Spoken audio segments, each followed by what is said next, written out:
Ladies and gentlemen, it is time. You might as well get ready. I see nothing but pure explosion in the house. That's when you just look at this screen right here. It's really nothing that really needs to be said. Ladies and gentlemen, welcome once again to the Cowboys OG Podcast, a brand new show full of flavor, full of wisdom, full of joy. And I ain't gonna say full of sadness because we OGs. Look, we done seen this. Look, when you've been through all these, when they say 30 years, we've been a part of all them 30 years. You understand? Look, when you say 30 years, that don't bother us at all. We done seen the good and the bad, so we just full of joy. We gonna be all right. We ain't like these young folks. We ain't finna die over this stuff. We done took blood pressure medication over the years. Some of us done had drinks, other stuff, I ain't gonna say nothing. But anyway, here we are, the OG. Ladies and gentlemen, when you look at this screen here up top, you got B Bird in the building. Right below him is the one and only my fraternity brother, Cowboy Joe. And we got a new member of the Cowboys OG podcast. Really needs no introduction at all. None at all. The great Coach Marv is in the building with us. It is time, and of course, y'all know who me. I'm big time. We are here to talk. What else? Cowboy content. That's what we're here for. That's what we're here to talk about. We ain't talking about no Philadelphia Eagles. We don't care nothing about the Eagles losing last night. We got to play them. So we that's just how we are. We got to beat them. We don't care nothing about nobody else beat them. We got to find a way to beat them. So we ain't here to talk about that. We're here to talk a little bit about the Jets. We are here to talk a whole lot about Carolina. That's our focus. That's our goal. And I didn't talk too much. Let me pass it on to Mike, the big B, my boy B Bird. What's going on, man? Hey, man, everything's good, man. It was a great week. Last Sunday was a good Sunday football. I want to start off by just thanking Coach Marv for joining us on his OG podcast. He's going to bring a lot to it. So I want to say that at first. And just tell everybody out there, man, we appreciate y'all coming in. Y'all have made this a popular show on Fridays, man. Been hearing a lot of feedback from it, man. So we just appreciate everybody. Y'all can like and share, man. We'd even appreciate it even more. So we're just here, man, just try to, on a Friday night, man, just going to discuss a little football. We might go back a little bit of history. Hey, all four of us, I think I'm safe to say that anytime we see the catch, it turns our stomach. So I think that tells you where we coming from. Hey, Bird, I shouldn't even pass the mic to you. You going to talk about the catch. Good Lord. Matter of fact, look, let's mute him. Cowboy Joe, what's up? So what's up? OG's just really excited to be on with the crew. Welcome, Coach Marv. Been a fan of his for a long time, and just looking forward to getting to know him better. And I actually just returned from an OG move. Now you know it's an OG move when you just drop your car off at the shop to get your oil changed. So that's an OG move. So just walking in from that. So bringing the OG spirit. So just looking forward to talking to you guys tonight. Love it. Coach Marv in the building, my brother.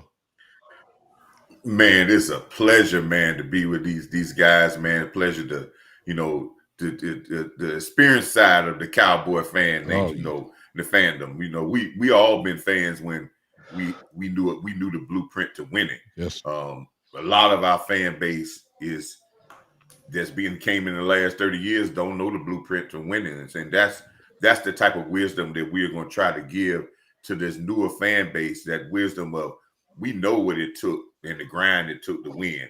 So it's a great honor to come and to share some our fandom, how we feel about certain things, man, because our voice matters, man. And we just put things out in the atmosphere, good things are gonna come. And we just, that's what we do, man. It's increased my fandom as I started this YouTube thing. So man, it'll be a great pleasure to have this conversation and give that information to the rest of the fans. Awesome, man.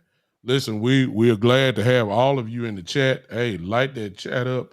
listen, if you are, I'm looking at some of y'all saying y'all donating money. Okay. I don't know who you're sending it to. I don't know who channel that's on, but whoever channel that's on, they're the ones that got it. All right. And as we keep moving during this show, we will share where you can send your cash apps to. Gentlemen, if y'all want, y'all can put it in the chat yourselves there. I believe you can. You can put it in there, and then we're going to also let you know exactly where to go, where to join, subscribe to the channel there. Their channels. Coach Marv has a YouTube channel. I can go ahead and just say it now, Coach Marv Real Talk. And at some point, I'm going to send everybody over there to subscribe to his channel. Cowboy Joe and his son, who I see in the corner there. What up, Jules? I see you, dog.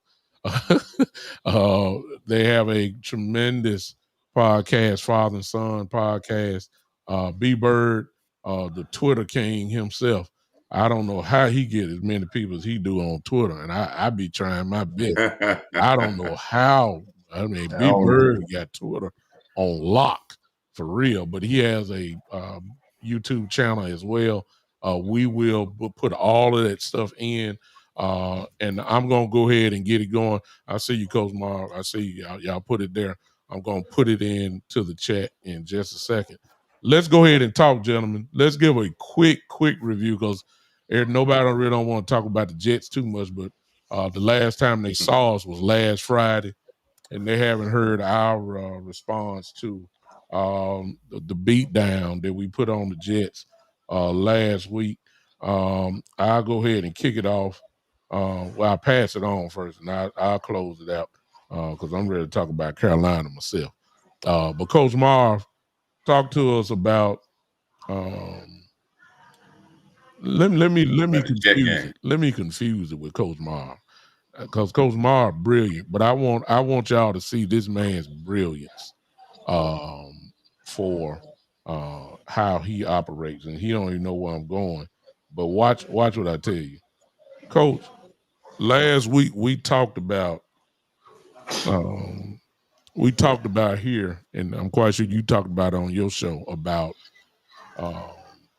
particularly the defense and how horrible we looked on defense. And then I think Diggs started complaining, want to do a little bit more man. We had Sanborn leave out, and here comes James. We moved Murray into the middle linebacker spot. Wanye Thomas is at safety, and nothing goes over the top. Coach, from a coaching perspective, how pleased were you with the changes and about as far as James goes? Because I see a lot of people complain about James, understanding that he's a rookie and that was his really first time. But despite that, him running around with his hair on fire, I know he made mistakes, but he made mistakes at full speed. Just talk about, did you see a difference from a coaching perspective on our defense? I know we all know the offense was clicking, but I just want to hear Coach, because that was where we really saw the real change with the blitzes and the pressures and the sacks. Let's go back to, I did my first game in Dallas. My first game I did in Dallas the week before against Green Bay. And I got a chance to see with my eyes on the field and then take it to the film afterwards. But, with my experience, I can watch the game on the field and see a lot more than a lot of other people, because I've been trained to do that, not look at the game as a fan, but look at the game as what's people doing. Mm-hmm. Our live show that we always do with Dallas Cowboys. I mentioned to him, man, with Green Bay, I mentioned that our defense was playing with no confidence. And in this game of football, confidence is golden. If you're playing with no confidence, I don't care what you're doing, it's not going to be good. And then I started to see a little confidence start to form at the end of the Green Bay game. And then when we got that first stop in the defensive and when they drove the ball down in the Jets and we held them to a field goal, you start to see our confidence as a defense improve.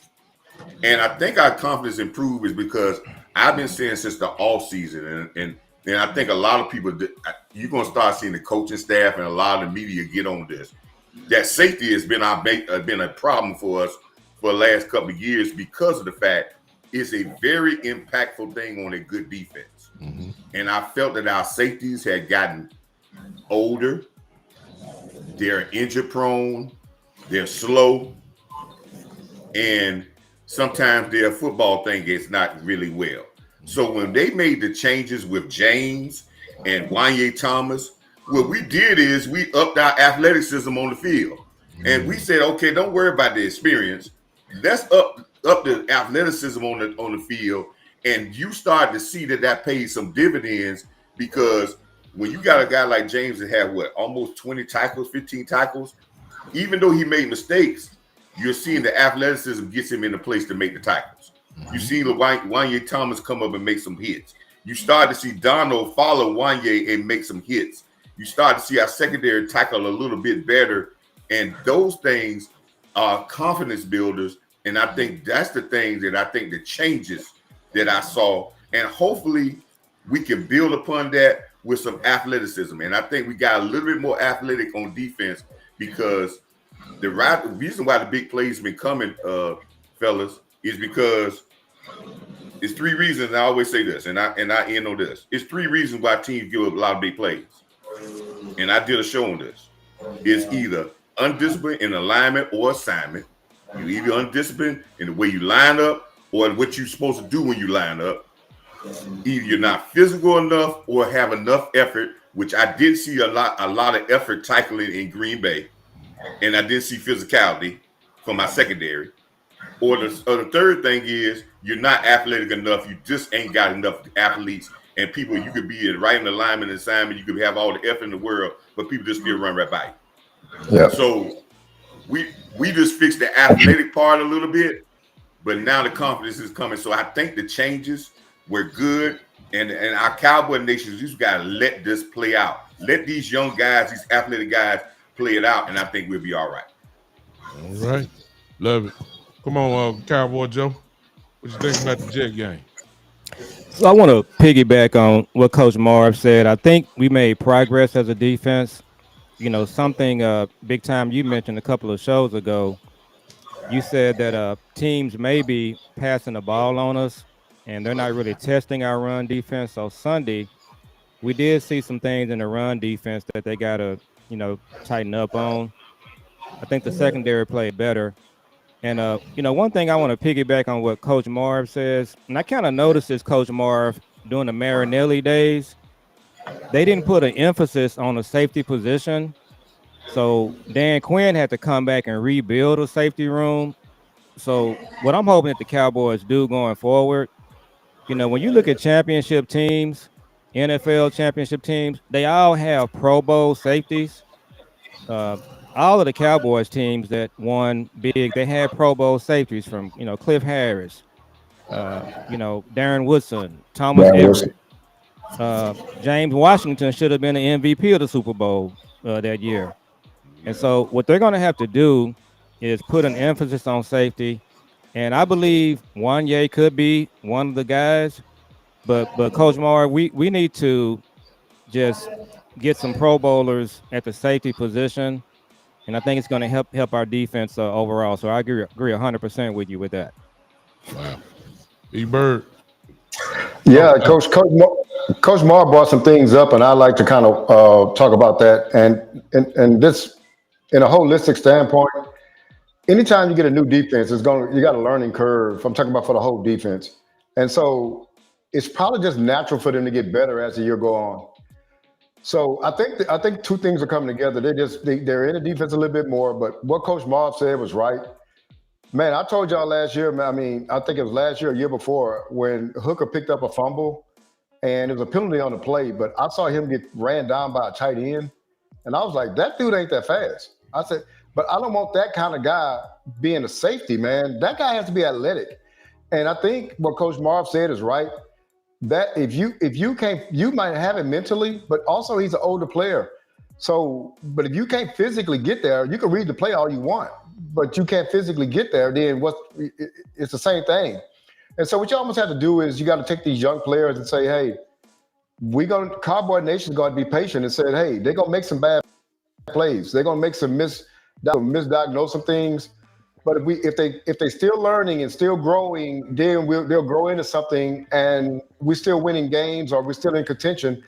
Because I think everybody on the panel thought that Wanye should have been playing a lot more, a lot earlier, not just this year, but even last year than what he has. He did nothing to show that he shouldn't be playing. I don't know if it's a contract where they're trying to, Hooker's getting paid, so he's going to get preference over him. But I think the change is going to go. I know nobody wants injuries, man, but I think Boss said on his show, hey, it's up for these young guys to take these positions and own these positions. Just because somebody got hurt, it don't mean you're going to come back and get your job. If you're playing good enough, then you'll stay in that position. You got to go out there and show out. So back to the Jets game, my culmination of that is that's kind of what we're supposed to do to a Jet teams. But usually recently we've been getting those kind of games. We haven't been doing what we're supposed to do against those type teams. It's either been close or we've been losing the game. But we took care of business. I felt like our defense grew a little bit in that game, and I had a lot of confidence coming out of it from what they did. And one thing, Dak's playing on the MVP level. I know we're overlooking it, but we got our quarterback is cooking, man. Yeah, and I guess I had to kind of go off that because I kind of directed Coach Marv in that vein, and I believe we really could just stay there, but we'd be wrong if we didn't say anything about Dak and the way this offense is running. I mean, kudos to Schottenheimer. You can never displace the fact that, listen, man, we have 4 backup linemen.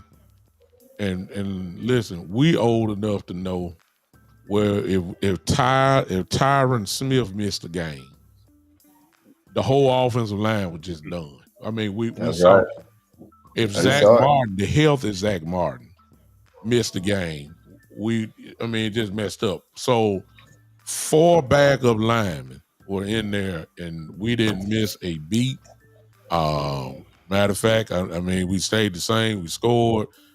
Dak Prescott jersey was just as clean as it was in warm-ups. He didn't hit the ground. I think they gave him somebody got a sack at the end of the game that they called. But other than that, the man didn't hit the ground. He was not really pressured. To be honest with you, he just had a great game.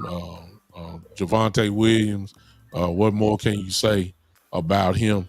Who's just surprising everybody. I mean, he's really going off. And kudos to Schottenheimer. One of the things that he promised at the beginning of his tenure in the offseason was the word physicality that kept coming up. He's done it. I got to give him full credit. He hadn't fell in love with the shotgun a whole lot. He does keep the running game going. I think we can run the ball a little bit more. But so far, he is a man of his word, and I got to give credit to him because he's calling great plays. I mean, it's the number 1 offense in the league. It don't get no higher than that.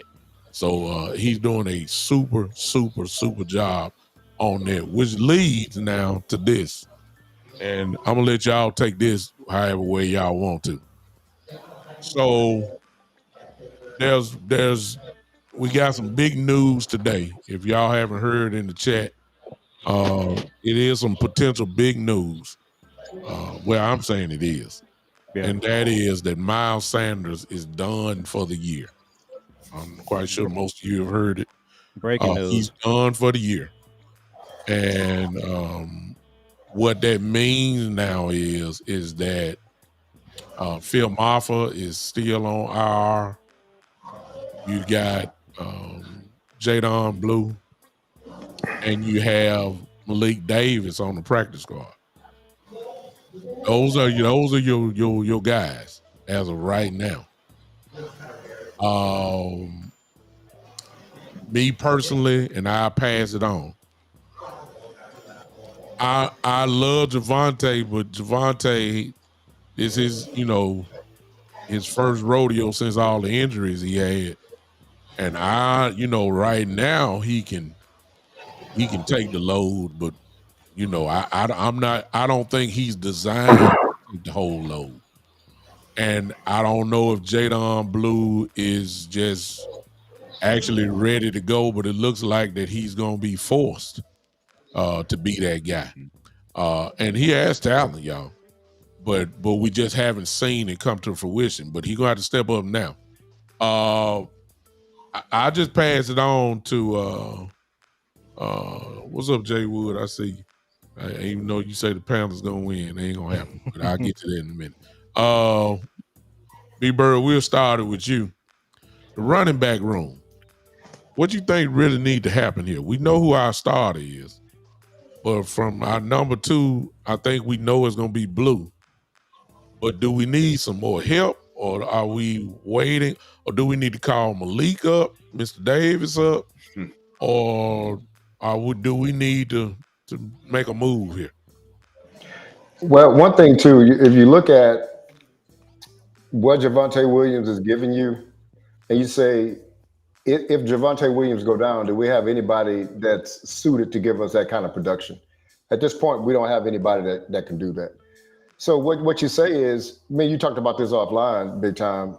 I think the NFC is wide open, man. I really do. I think anybody, we don't know we can't predict who's going to be in the NFC Championship game nor the Super Bowl from the NFC, which tells me that you got a chance. But I think what you do is you have to almost insure yourself. And I often use Pickens, how we insured ourselves by getting a pseudo number 1 as our number 2. And what that says is that even if CD goes down, we still have a number 1, viable number 1. Well, running backs, if you go get one off somebody's roster, it doesn't take you cost you that much, right? Because they still devalued. To me, they hold a lot of value with me, but the league still devalues them. So you probably can go get somebody off of a roster that's doing split carries with someone off one of these teams that are struggling right now. And they're probably not going to make the Super Bowl. They want a draft pick, a lower draft pick, or something like that.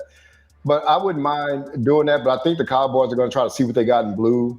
May bring up Davis and just see where they go from there.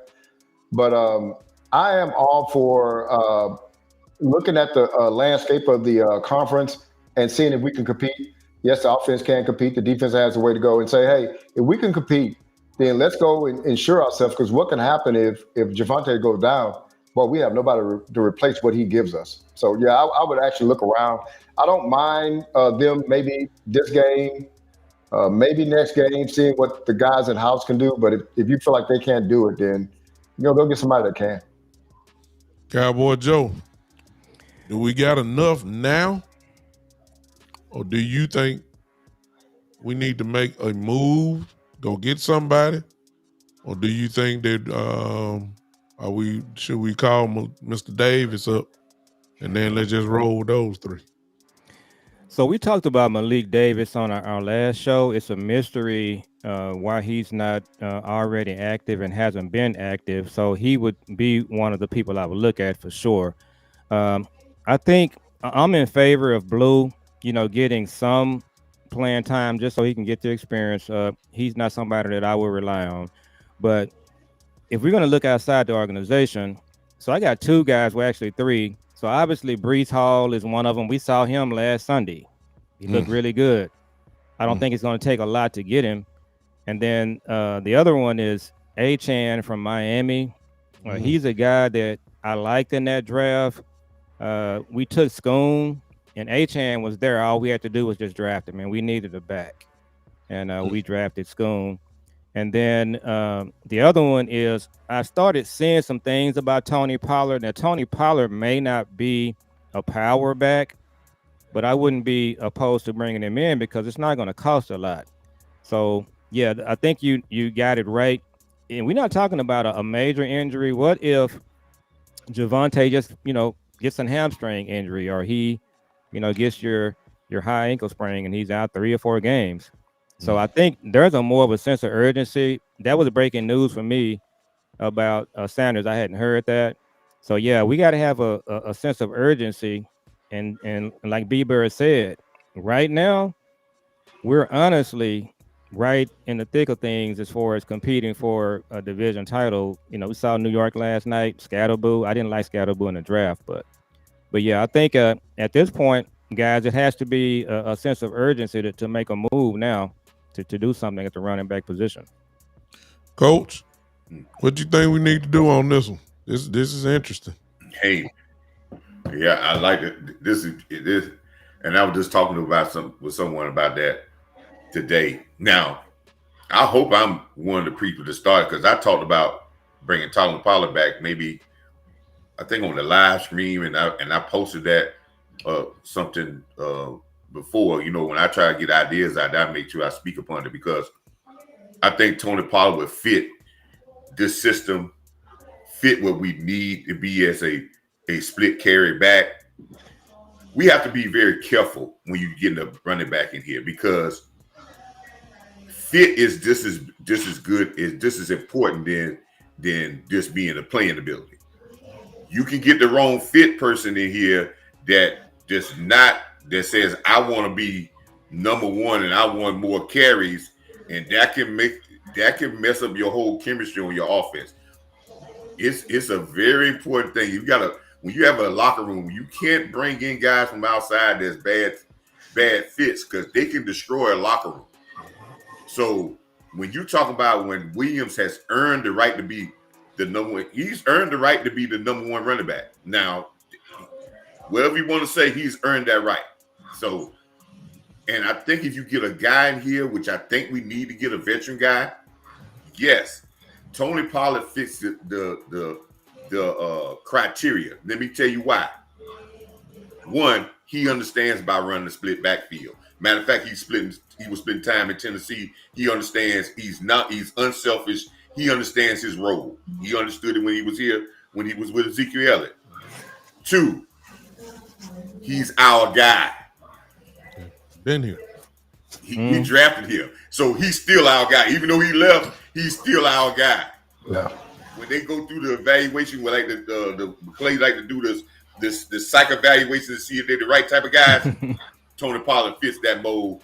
They won't have no problem with that. Three, he understands the lay of the land. You ain't getting no guy to come in here to have to learn Dallas and have to get comfortable. He probably still got a house in Dallas, right? So he knows the lay of the land. Plus, Schottenheimer knows this guy. So this would be a seamless, quick fix. Plus, Tony Pollard is a very good blocker. He is a tough runner, and he will make plays. You put him behind this offensive line, he will make plays. I think he got a bad rap here. He did well, but I think our expectations was way over. But I think if you put him with Williams, you would have a great tandem. Malik Davis kind of makes me think. Because Malik Davis, you're right. I don't see why. Because Malik Davis ran really good in the preseason. He is a really good running back. I just think you need, and I say what makes a name? Opportunity makes a name. That's all that makes a name. I think people get on this name thing, but everybody who got a name out there had to have opportunity.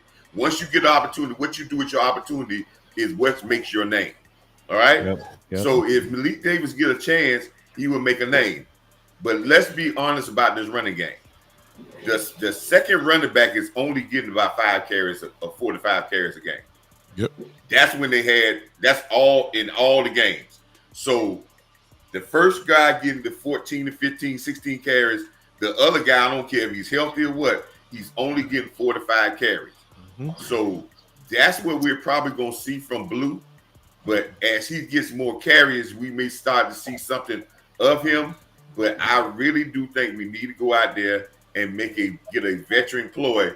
But I would love to see the momentum picks up to go get Tony Pollard, because I went out there and saw some rumor mills on him, and they said that the Tennessee Titans feel, and I posted it on Twitter, they feel that he's a movable asset. And his contract is good. He's a movable asset, and I guarantee he would love to get out of Tennessee back to Dallas to be in a playoff run and to be on a good team.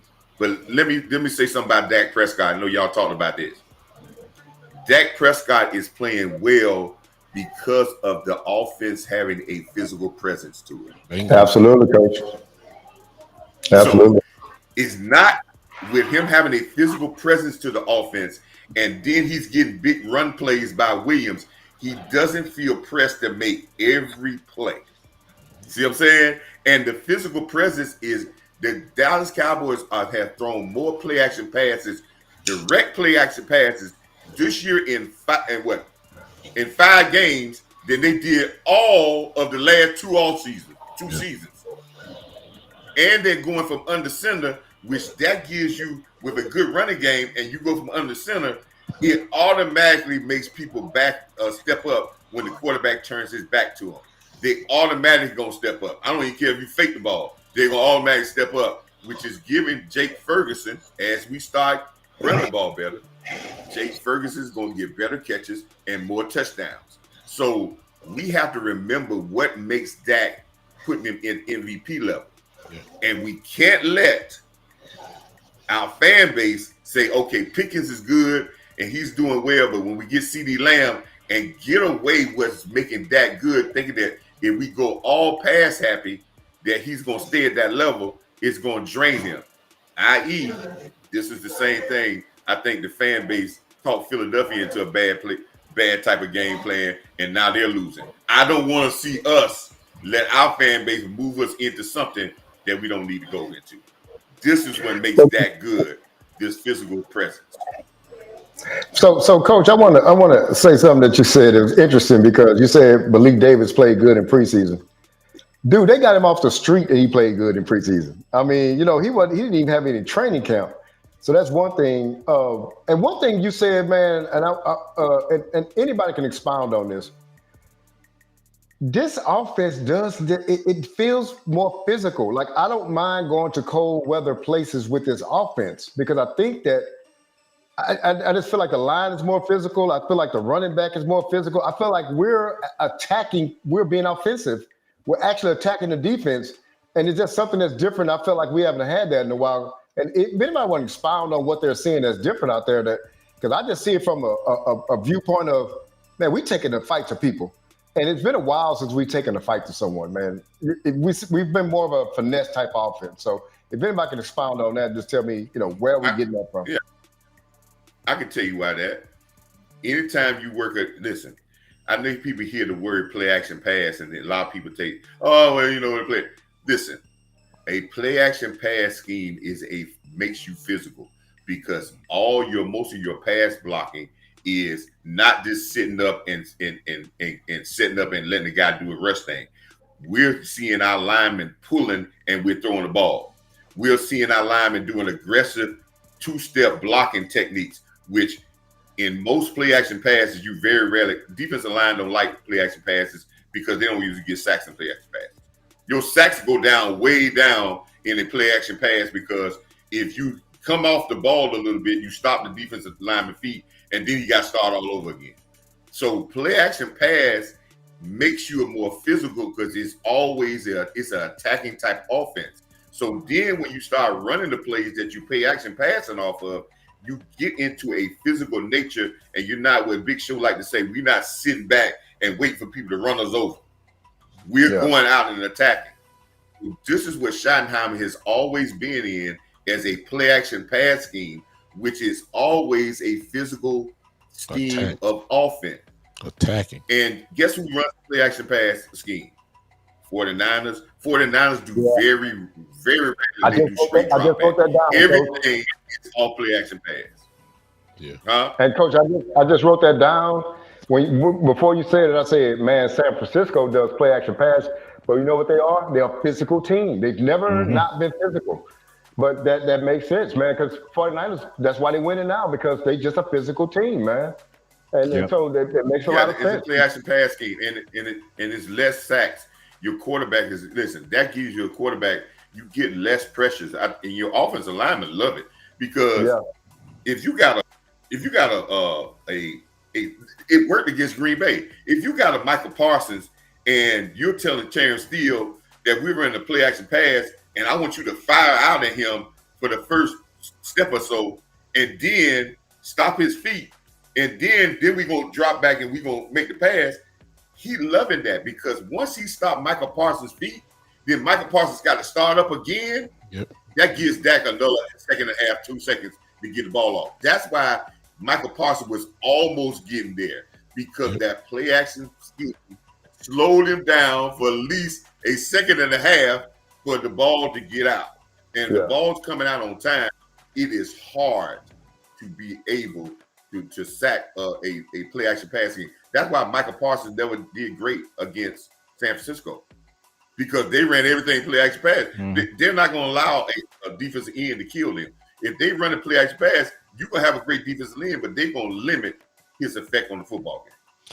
Yeah. Let me pop it in. Hey, but let me stop and pause for the calls. I need everybody in here, number one, to hit that like button. Whatever you're watching this from, wherever channel you're on, hit that like button. That's the first thing.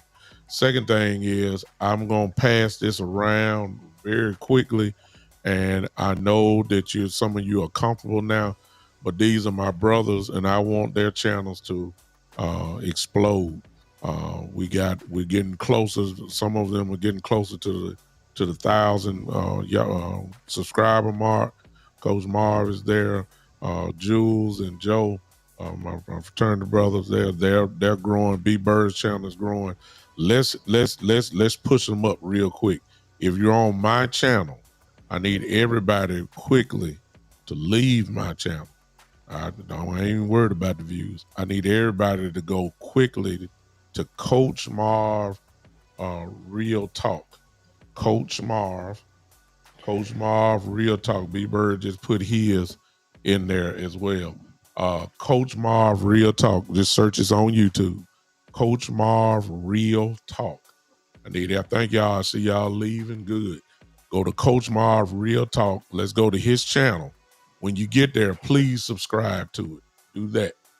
Do that. And once you finish there, I need all of you to go to this. And I'm going to put it up here. It's already in the chat because I put it there. I'm going to put it here on the screen. I know y'all can hear me. That right there, look on the screen. That is Cowboy Joe and his son Jules, the Father and Son podcast. I need you to go to that link. It's in the chat. I put it there. It's under the big time thing. All you got to do is click that and then go and subscribe to his channel. Okay. First thing first, go to Coach Marv channel. Please go there and subscribe to Coach Marv's channel. Then go to here to Father and Son podcast. Go there and then B Bird, who just put his up. His is the last comment in the channel. His is the last comment in the channel. You'll see it there. All you have to do is click on to that. Click on to that. It's in your chat there. Subscribe to his channel as well. Let's go ahead and boost all these channels up as much as we can to get our brothers where we need to be so they can be eligible for everything. The super chats, the memberships, all of that stuff. And that way we can do all that as well, okay? I see something in here. I'm going to have to copy that. Let me see if I can get that done there, Coach. See if I can get there. Let me get Coach Marv in the chat there real quick. Oops, I didn't want to do that. Okay, let me get that real quick. I'm building the plane, y'all, while I talk. So y'all be patient. Can I say something while Go ahead. you building that plane? I'm building. Go ahead. So we touched on some things earlier that I wanted to go back because it was some great comments about the safety play. One, I would love to say this.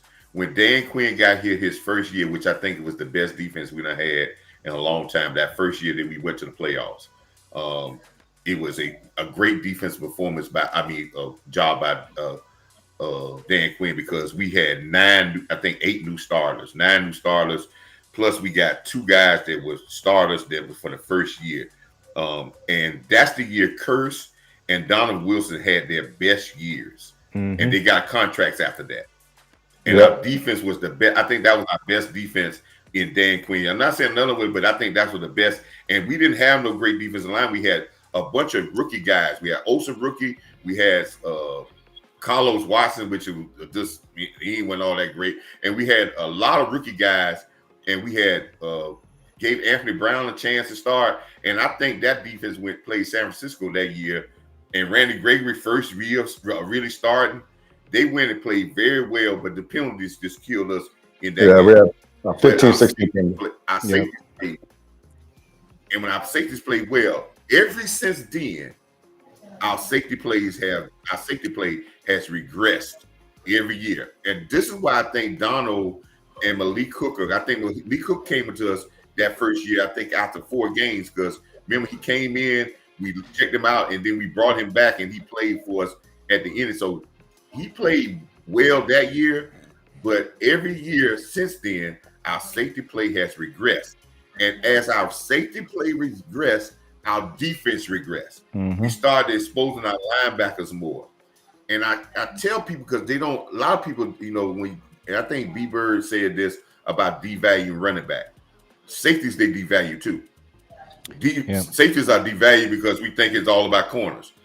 And when we point out that every great defense have a great safeties. If you got great safeties, it's like I posted on Twitter, because I think Corey Media is starting to see what I was talking about with safeties, because we're talking about linebackers. Safeties and linebackers play hand in hand. And if you got good safeties, they make linebackers better, and linebackers make safeties better. If one of them are lacking in aggressiveness and speed or ability, it makes both of them look bad, and they control the middle of your defense. And my father taught me this. My dad wasn't a coach, but my dad played baseball. He was a sports mind, and he told me this. And it's been my knowledge. He said, boxing, football, baseball, basketball, any sport you do, the people that win the middle of the field, that's right, or the middle of the boxers who control the middle of the ring, the ones that control the middle of their body, right? If you control the middle, you have a better chance to win. You have to be strong up the middle. The outsides are only a product of how strong you are in the middle. So, and linebackers are part of your middle of your defense. So here's one of the things that I'm concerned about with our front office, our GM, and our scouting department guys. And I'm going to say something that's kind of controversial. So a lot of people, they really like the Rob Marinelli scheme. I wasn't a fan of Rob Marinelli. One of the main reasons I wasn't a fan of his defense is because he never put the emphasis on having a Pro Bowl safety. He had Jeff Heath. Barry Church was one of our safeties. He was an undrafted free agent. The other thing that happened, he was slow too. The other thing that happened when they brought in Eberflus, I started having Marinelli flashback, because the front office, they tend to listen to what the coaches want, which I think they have it backwards. So the front office, they need to just say, no matter what, we're looking for Pro Bowl safeties, plural, all the time. We're not going to be okay with free agents, whatever the case may be. I got my eye on the safety from Ohio State at the moment, but they need to update the safety room, Coach Marv. And what they also need to do is take charge of this linebacker room. So we have to get our linebackers and our safeties at a Pro Bowl level. That's when our defense is going to take the next step. When you see what's happening at linebacker now, remember, the front office, they had multiple chances to sign Bobby Wagner, and they just refused to. They didn't want to do it because the front office, they don't believe that safeties and linebackers, B-Bird, are a priority. They're just okay with just having guys there. So to your point, Coach Marv, for us to take the next step, they're going to have to address it, because think about this. I talked about this earlier. Every Super Bowl team, including the Cowboys, on defense, Coach Marv, they have Pro Bowl linebackers and Pro Bowl safeties. Our front office has gotten away from that, so we have to get back to that. And my concern about Eberflus, I'm not sure that Eberflus and Marinelli, if they require Pro Bowl safeties and linebackers. That's my controversial take. Can I say something? Do you know why Eberflus left out of here? Oh, Marinelli? Or Eberflus? Eagleflus. Eagleflus left because Oh yeah. him and Marinelli wasn't particularly on the same page. Mm-hmm. And Eberflus wanted to be the defensive coordinator here. And that's why he left out of here, because of the fact that he wasn't on the same page as Marinelli. I think the only thing, and to go back to when you say controversy, I think Jason Garrett's biggest flaw was he rode with Marinelli too long. I believe Jason Garrett's offense was good enough to win. I believe that Jason Garrett his offense was physical enough. I think the defense failed Jason Garrett from winning here in Dallas. And I think he went with Marinelli too long. And if he went off of Marinelli earlier, I think they could have had a better record here in Dallas. A lot of people don't understand that. I think that was, and I think you were right about the secondary with Marinelli. He had a cancer back there when he had Standrick. Standrick was a cancer. He made that whole secondary not tackle. He wasn't no tackle. And I told him when he left Dallas, I said he was going to be a fraud. And when he left Dallas, everybody else called him a fraud. That's why he didn't stay in the league for 2 years after that. But again, I think the linebackers are better than what we think they are. The linebackers are playing with, and the linebackers getting better every game. Now, one thing I can say about Eberflus, wherever he's at, he'll have the linebackers together. That's his forte. Mm-hmm. That's when he was Chicago, when he was at Indianapolis, wherever he's been, their linebackers have been young and they progressed to be some dogs. So I'm not worried about the linebacker. But I really think that there is a change in the guard of the safety position.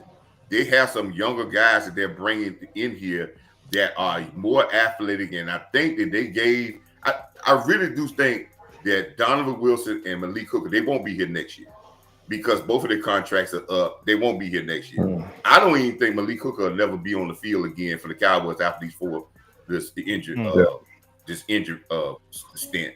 And Dono sees the handwriting on the wall for himself. That's why his shoulder has gotten better. His elbow got better in the last day or so because he knows if he miss a game, that's it. So I really believe they're trying to get bigger. You got to get bigger and faster at safety.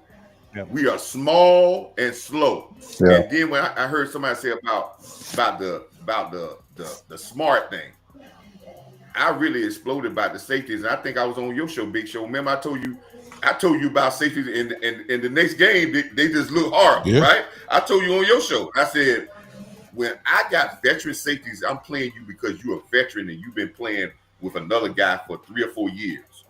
And it's not too many different coverages and a different defense. And when I see you confused, and I see my whole secondary confused, when I used to coach, if the secondary is confused, I'm not even worried about the cornerback. It's the safety's fault because they run the back end. Yeah. So if somebody misses a coverage, I do not go to the corner. I do not go to the slot corner. I do not go to the off corner. I'm going to the safeties right there and said, did you communicate what we need to do? Because that is your job. So when I got you out there and you the veteran guy, and I'm saying you got a veteran guy, and I know you're not as fast, I know you're not as physical, but I'm working on your experience. And when you don't give me that, you got to go. Yeah. You got to go now. It's no. If I can't get the experience out you, I'd rather go young and go with some guys that can run and hit, and we'll work on the head stuff later on. We'll work on that as we go. Let me interject in on this then, because I did hear something that I did not like this week from Coach Schottenheimer, and it's going to lead to even in a couple of weeks now. We will be cheering when CD comes back. No question. We'll be opening him with open arms. If you didn't hear Coach Schottenheimer this week, what he said was he's old school. And he said that he does not believe in people losing their jobs to injury. If based off of that, then there's good news and then there's bad news.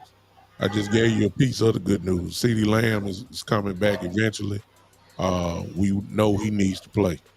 However, based off of what he just said, it also means that Jack Sanborn is going to come back too. All right. So I mean, you can't have the good without the bad. So if that is the case, we all have seen enough. Yeah.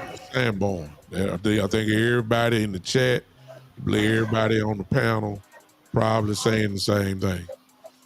But if that is the case, here's my dilemma. What if James comes in this week and looks better than he did this week, which I'm expecting that. And no, it may not be 15 tackles and all that type of stuff, but the defense shut stuff down. We got the punter to punt the ball 3 more times instead of punting only once a game.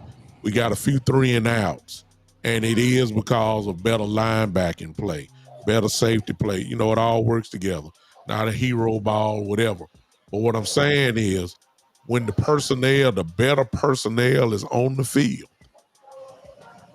and if Schottenheimer is saying, well, the guy get his job back.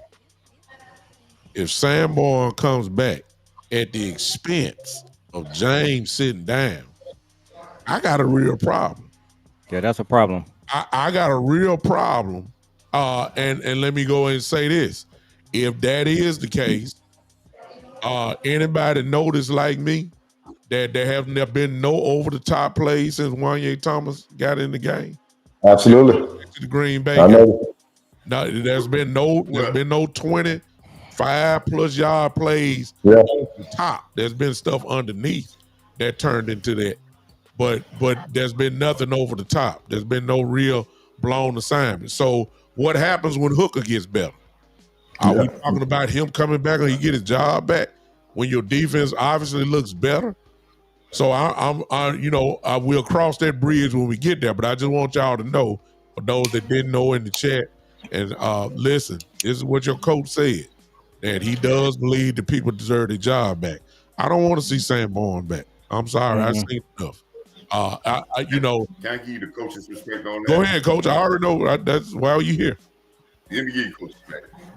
It is always known to say that if you're playing, and listen, this is what he said, but this is what is really said to players, and players understand this.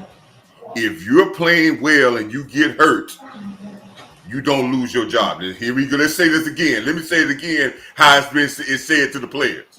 If you're playing well and you get hurt, you don't lose your job. If you're playing well, keep going. They don't tell a player that, listen, man, you don't go out and tell a player if he playing bad, he get hurt, he get a job. Listen, man, you don't tell.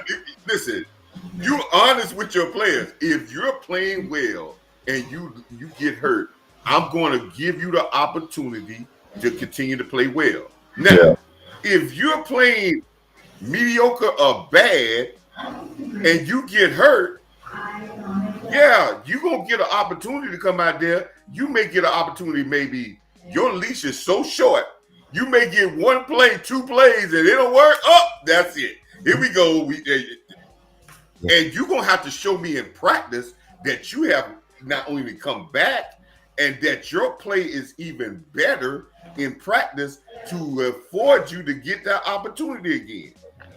Listen, man. One thing about players know.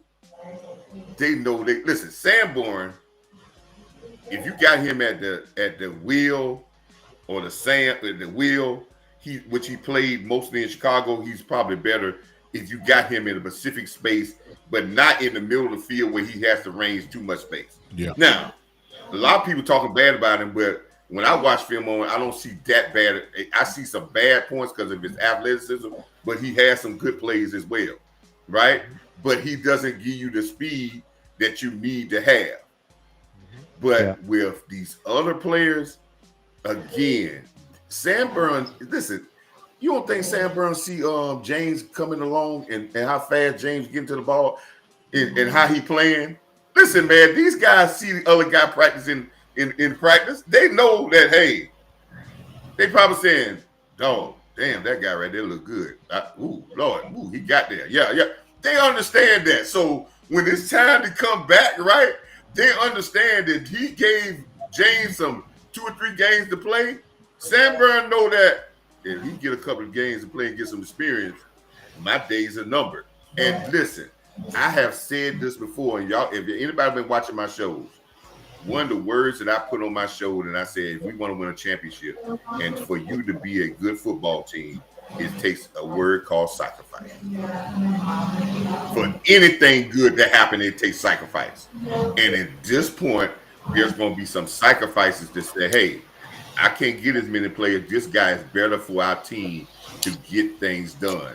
And I believe that these guys that got hurt, they're going to understand that, because if these guys get experience and keep playing well and we start to gel, don't worry about that. That's the least of our worries, because if they do come back, their leash is going to be so short that they ain't going to take about half a misplay and they go. I hope so. Yeah, your team is going to be, listen, they're going to understand that. They're going to understand that. And they're not going to be able to take the pressure of the rest of their teammates to say, oh, I'm out here, because I know I ain't better than the other guy. So when the teammates get there and say talk to them, they'll be like, man, they let the other guy play. So you should, as a head coach, I don't think you should ever have a hard and fast rule that if a guy loses his job, I mean, it's always context and different things, man. I mean, like Coach said, if guy's playing bad, I mean, how's the next guy that played for you? How's he playing? Is he playing better? I mean, will we have Brady? Good thing Belichick didn't say that when Bledsoe got hurt, right? And so that like you can never that statement there. I don't like that statement, because you should never have a hard and fast rule about playing. What you should do is evaluate it. If this guy's gotten his chance and he comes in and he plays well, then he's earned more time. This thing is about winning, man. We got to put the best team out there. We're not trying. Loyalty lands. If I'm a coach, I'm loyal to my best players. I'm going to put my best players out there.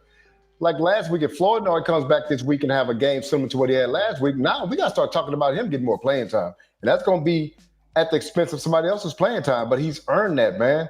That's why you get this thing about earning your way onto the field. And so I don't like that comment, because I don't want to see Wanya Thomas go back to the bench. I like to see that athleticism out there. I think our safety play hooker, I think he's just not a good athlete anymore, man. And so when you get a Wanya out there, like y'all said, I don't know, Coach, you could tell me, or Big Time, or y'all can tell me, but we have not seen a lot of those big pass plays that we saw earlier in the year since Wanya's been in the game. It's not happened, and I don't think that it will happen. I don't think so. The film is shown. I don't even think it was a big pass. I think Kobe and Coach probably saying the same thing. The film shown, if you watch the film, Wanya he's just not going to let nothing get over the top. And so all that heavy play action and the quarterback taking pictures before he throw the ball and letting his receivers run the big, deep routes, that's not happening. It's covered. So that's why they're checking down and all that type of stuff. We've been on here almost an hour. Go ahead, Coach. I'm sorry. Can I say this about it? And this is the biggest misconception about. Yeah, we did get some big passes in Chicago, 2 big passes. Green Bay had. Do y'all know the stat? I put out a stat and said, when I was at the Green Bay game, and I was with one of my friends that have been over 50 years. He was a Green Bay fan. And matter of fact, I had the people in the stands like looking at me saying, well, how you already knew that? So I said, listen, Green Bay did a plan that says we're not going to throw the ball deep. What's been hurting us more is they say your secondary don't want to tackle. Mm-hmm. They don't want to get off blocks. They're not willing tacklers. They're not going to come up there and make tackles. They're going to give you extra yards. Do y'all understand that Green Bay had 3 passes where the ball traveled over 10 yards in the air? Mm-hmm. And one of them was on the first possession. He threw a 45-yard pass down the field. For the rest of the game, he only completed 2 more passes where the ball was in the air over 10 yards. Do y'all understand that Philadelphia only completed 1 pass where the ball went over 12 yards in the air? 1. So what that tells you everybody's game plan against our defense was. Yeah. Throw the ball underneath. They're not going to tackle you. Still going to get your big plays. Throw it over top every once in a while, but throw it underneath and you're gonna get because they're not willing to tackle, they're not gonna plan on tackle, and this is where I say Wanye Thomas is better than Malik Hooker, not because of pass coverage, is because Wanye is gonna come up and he's gonna see it, he's gonna go get it, and he's gonna be physical in his play. He will. And what that does is make now Donovan Wilson see the other guy going at it, and guess what? You either gotta go or you're gonna look bad. Yeah. Tackling has been our problem in the second. That is what that's the number 2 reason I said when I say the 3 reasons. Number 2, physicality and effort. Physicality and effort, I think Green Bay completed. The quarterback from Green Bay, Love, was 31 for 43, right? He completed 28 out of 28 passes with the ball traveled 6 yards or less. Yeah.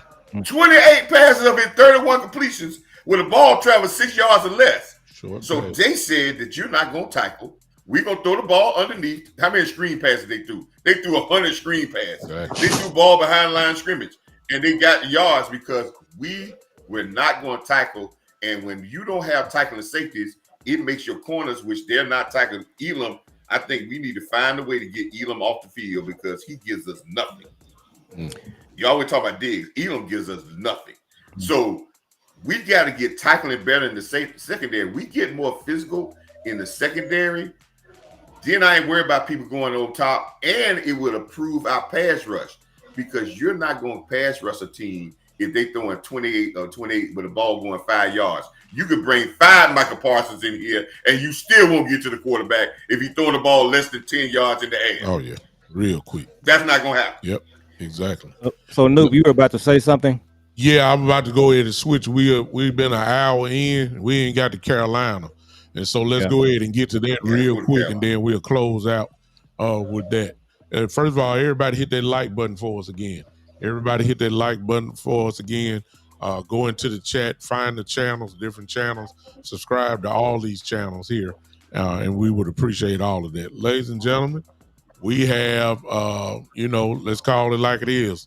Philadelphia lost yesterday, which then makes our game a big game. If we pull it off, I believe we're only 1 game out of the win column for them. We've lost the same amount of games. That tie that we had with Green Bay is, as most of us knows, is probably going to come into play a little bit later on. Don't know how that's going to happen, but for now, we'll close that lead down to a 1 game lead with Philly. 1 game down. So let me just put it like this, Cowboy Joe. We'll start off with you. Give me if you want to go offense, defense. Let's try to do it quickly here because I think we try to dedicate ourselves to about an hour, 20 minutes, an hour, 30 minutes, maybe. Let's give the keys or whatever you feel like we need to do to get this win in Carolina. So I think we need to just do a better job against the run. We kind of slipped on the run defense last week, but I kind of see this game. It kind of shapes up like the Jets game. They got some players that can hurt us. They got Ted over there. We got Rico Dow coming in, but I'm so confident with Dak right now. And so the key to the game is just going to be how many 3-and-outs we can get defensively. Can we get Carolina off the field, 3-and-outs, 6-and-outs? If they give Dak the ball enough, I just think that they're not going to be able to stop us. And what happened in Chicago, that Chicago game is still kind of lingering out there, guys. What happened in that Chicago game, we just couldn't get them off the field and get the ball back to Dak. So the key to this game is defensively, we just got to get them off the field, 3-and-outs, 6-and-outs. And I think this game is going to be probably 30, 10, 30, 16, something like that. I feel real good about what we're doing offensively. So defensively is the key. This season, we're going to be talking about this every Friday. It's the defense. And you just cannot call yourself a good defense and have Sanborn on the field. I'm sorry. You just can't. So you're going to have to just keep making smart decisions with your personnel. And then we'll be competitive in this division and with the rest of the league. All right. Billy Bird. Talk to me. Yeah, so I think it's another weekend where we have an unaccomplished quarterback. I mean, we have Bryce. He's been struggling since he's been there. He hadn't gotten his footing yet.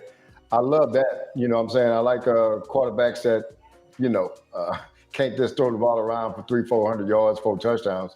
So I think this game shapes up. We had an unaccomplished quarterback last week also. This game shapes up like that game to me. I mean, we're the better team.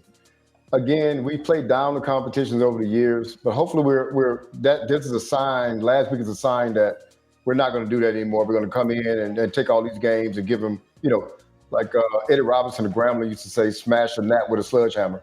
Hey, let's just give. I don't care how good they are, how bad they are. We're gonna give them everything we got. So I think we should come out ahead in this game. I don't see much there that scares me from their offense to our defense, to be totally honest with you. And if Dak continues to play like he does, and we had wide receivers step up, definitely Pickens has been a great addition because it doesn't allow the fall off from CD to be that great. We can just get everybody to play like they did last week, man, and come out and understand the moment like we're in this team. I think we can. I think we should score in the 30s and have them maybe in the 20s, similar to what it was last week. So I think we ought to. I've thought this before. I think we should handle the business down there, but we've been to places like Jacksonville a few years ago that we're supposed to handle business. We hadn't done it. So hopefully this will be kind of a showing that Shotty is changing the culture here, and we're coming in and we're going to take care of business like we did last week. Coach. Y'all, Interesting. y'all, and this is where and I was just talking to a Cowboy fan, man. This is where our Cowboy fandom is sometimes too overconfident because we're starting to say that we are starting to feel that we're in the top echelon and we are playing teams in a lower echelon bracket. But we are what our record is, and basically our records are basically the same. I disagree about the quarterback. The quarterback for Carolina is playing much better. They wouldn't be talking about trading him now at all. He's starting to play like what he's supposed to be, and he's on the progression up. It's very hard, people, to play 2 back-to-back road games as an NFL team. That doesn't usually work well on the second of a back-to-back road game. This game, I just want to see us grind out. We got to understand we're playing this game with a vast amount of injuries. Even though we played with some guys that were backups and we saw about the offensive line. Yes, the offensive line played well, but when you watch film, you start to see a lot of stuff that we got away with that we shouldn't have gotten away with. Not saying that they play well, but when you watch the film, every film always says these things are worse than what they are, than what we think is good. So it's time for us to grind out. And I think Schottenheimer understands that, hey, this game is not, if we win by 1 point, win by a field goal, we'll take it. He wants just to get out of here with a victory. We just got to get out here with a victory.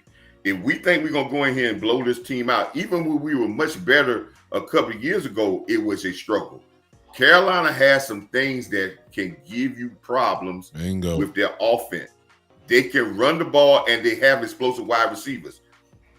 Again, the key to our success as a football team is one thing that's been a problem all this year.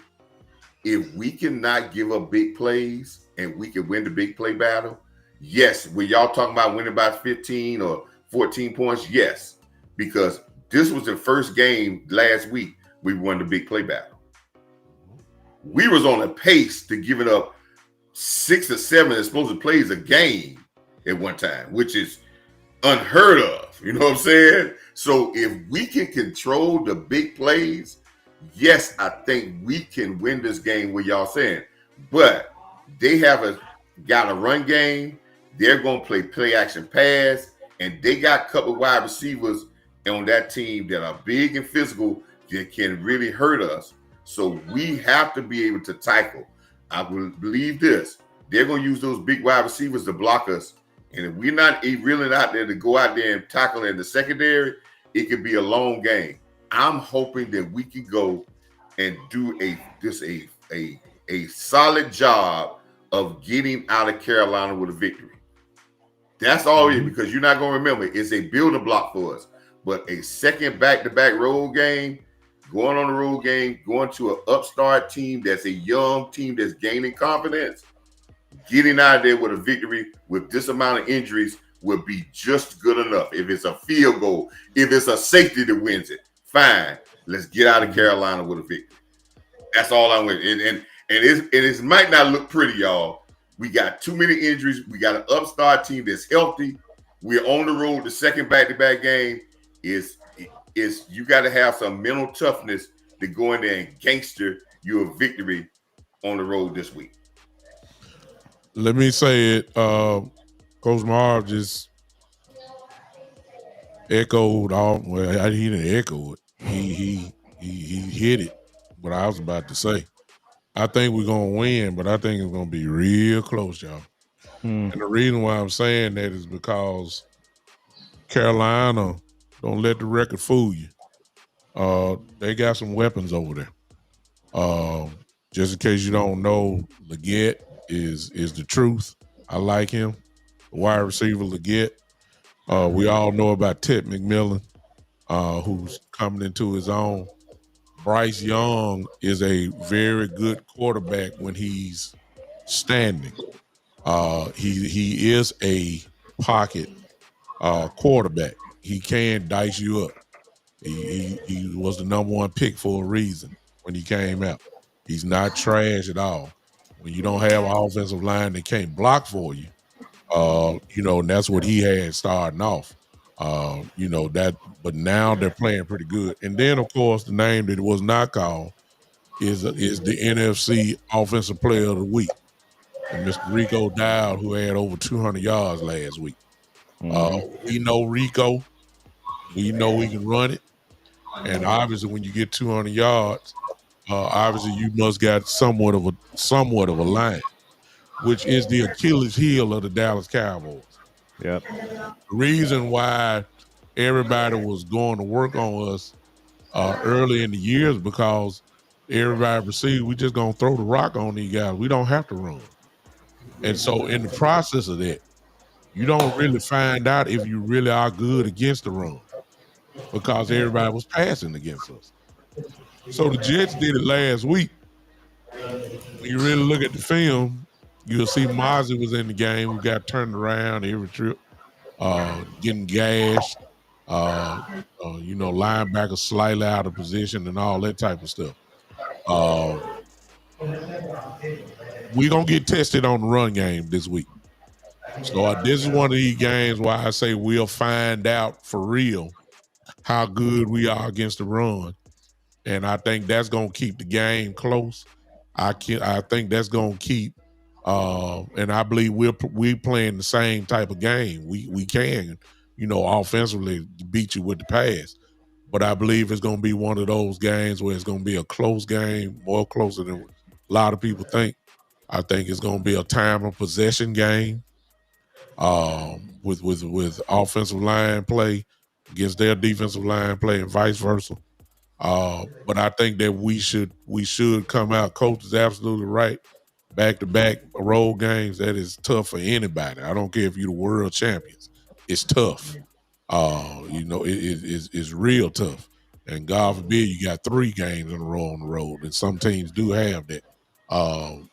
Especially when you start talking about these guys going overseas and playing like they are. That's tough.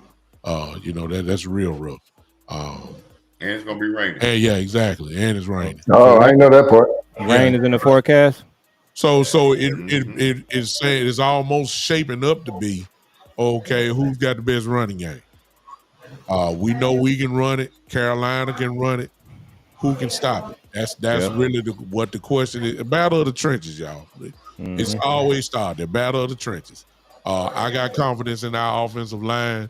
I got confidence that Schottenheimer's going to call the right plays. I think we're going to pull it out. Now, what I want to see in the chat, because y'all quiet on us tonight. Well, boy, y'all really not quiet. Give me your score. I need to see everybody scoring there.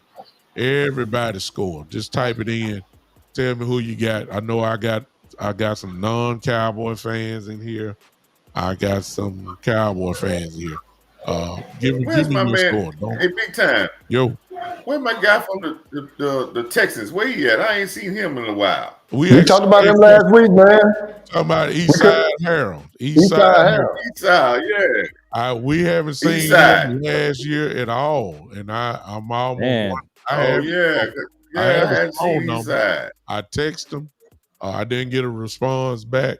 I'm wondering about. I hope he's all. I he's just all have right because he used to be on every Cowboy show. Yeah, every Cowboy. He was the first one in the chat on all the content creator show, man. There it is, Brian Smith. Yeah, he was on every Cowboy show. Brian Smith, appreciate you, brother. Brian says 34-13, Dallas. Jules. Hey, man, Jules says 31-17. Vloggy says, I'm whatever B-Bird think. He say, whatever B-Bird say, that's what he gonna roll with.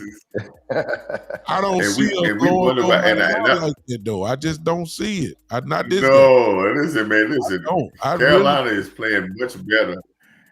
And I don't even see the bigger teams blowing a Carolina out like that. You got to understand.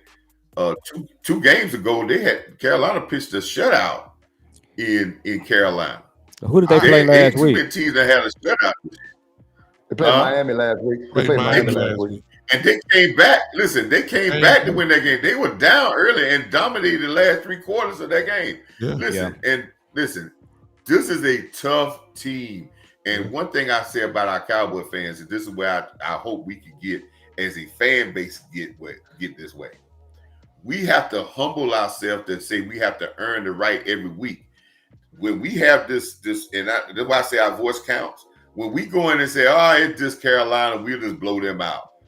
We're talking like we're Kansas City or a team that plays in the Super Bowl every year.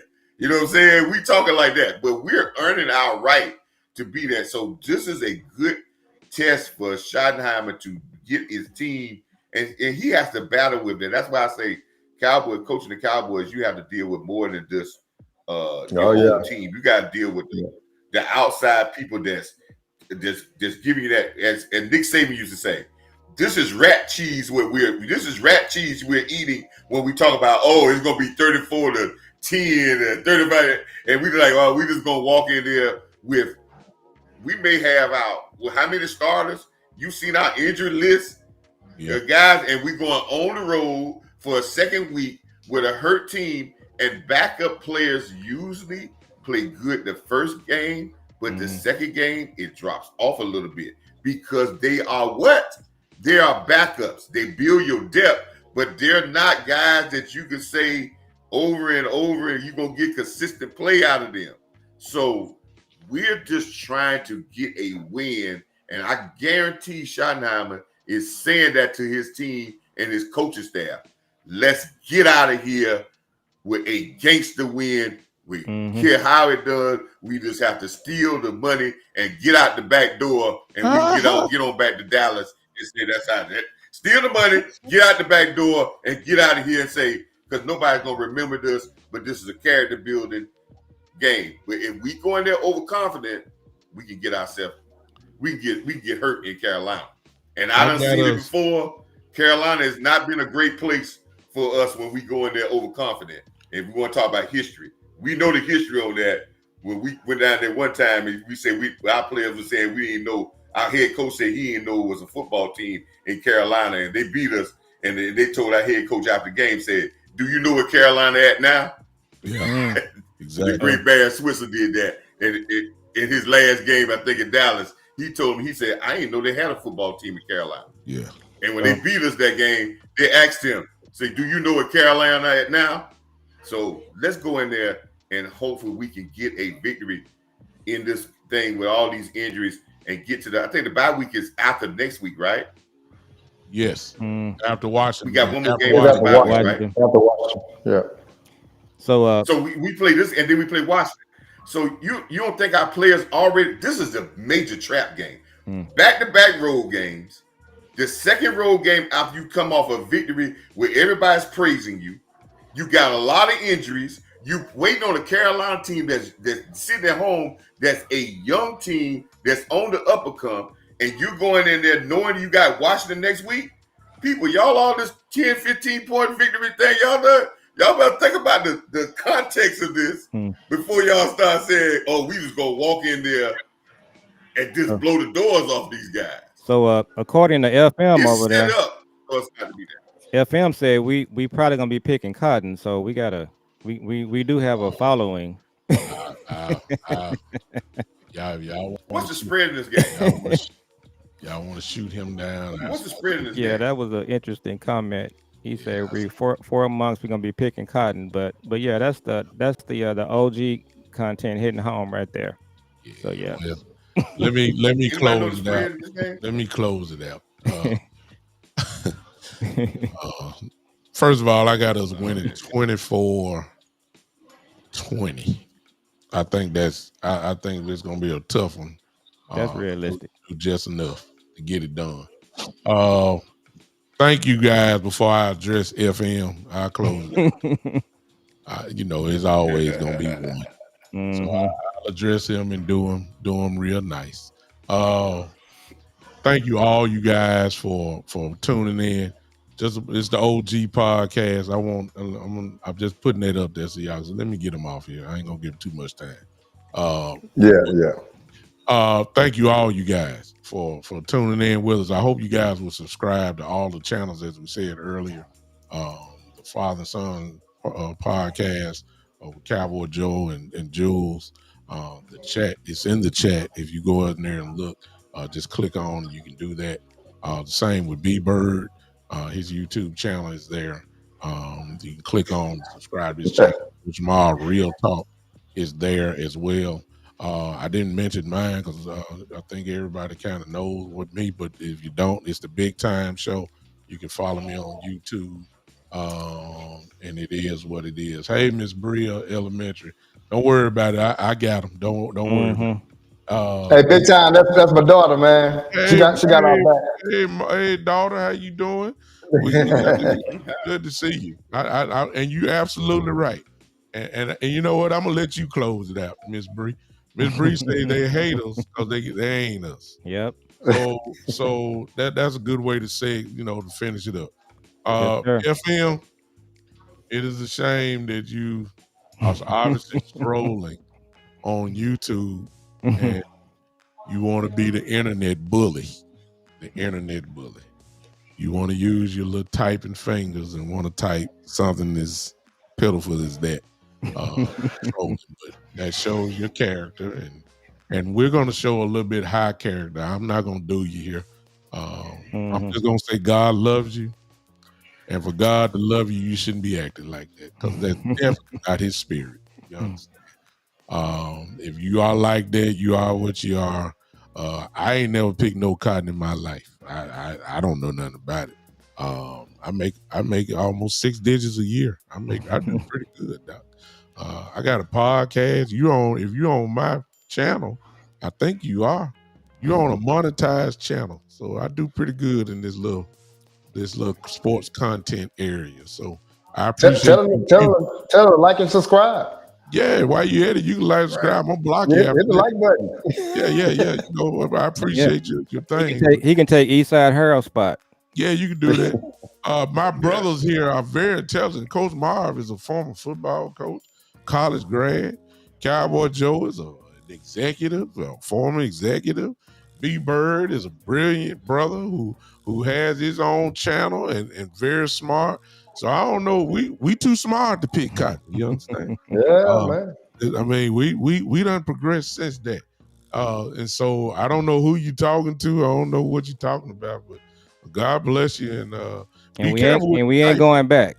Yeah, well, no. We don't care nothing about what your president say. So, it just I'm just gonna go and tell you that now. So you can take that for whatever way you want it. Listen, FM, you have a great evening, sir. Be careful what you type in next now, because I don't have no problem with blocking you. I should have just blocked you anyway. Because I definitely would have. Matter of fact, I ain't gonna do that because see all y'all, he might come to y'all channel. I'm gonna block him on mine. So that's the end of that. Ladies and gentlemen, look, we got to get past jankiness like that. And it is what it is. But listen, Carolina, we going down there to what they say, pound, whatever they say.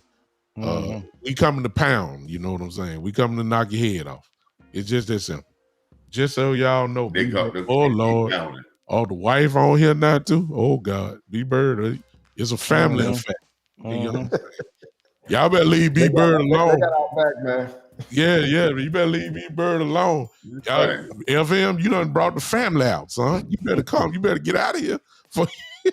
You better get out this chat before you get shot now. We'll put you down. Ladies and gentlemen, listen, we out of here. Appreciate all you guys. We'll come back next Friday. We'll have something to talk about. We'll talk about the Carolina game, and then we'll be talking about the Washington game. Our old We're talking about the Carolina win. You want to talk about the Carolina win? I like that. Carolina win. Hey, and Carolina win. Big Show, let me say one thing. I want to say something to the Cowboy fans, Cowboy coaches. As I try to end my shows, right? Cowboy coaches, Cowboy players. Get your mind on your work. There you go. Get your mind on your work.